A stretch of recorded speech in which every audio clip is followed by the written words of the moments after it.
sambamba na usawa kwa watu wote. Nashukuru sana.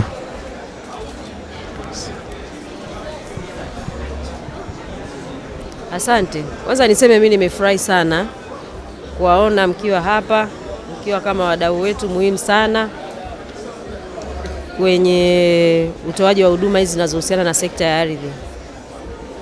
Haki ya kumiliki ardhi ni haki ya kila mwananchi, haibagui awe ni mtu mzima au mwenye ulemavu.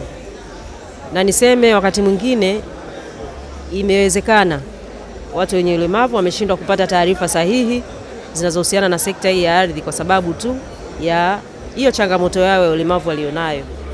Sasa uwepo wenu hapa kwa kweli una mchango mkubwa, kwa sababu unasaidia wenzenu wenye changamoto hiyo kuweza kupata taarifa sahihi ambazo zitawezesha kufanya maamuzi sahihi, lakini vile vile zitawezesha kupata haki zao stahili za kumiliki ardhi, lakini na huduma nyingine zozote zinazohusika na sekta hii ya ardhi kwa usahihi, bila kujikuta kwenye mikono ya matapeli au bila kupata taarifa ambazo wakati mwingine sio sahihi.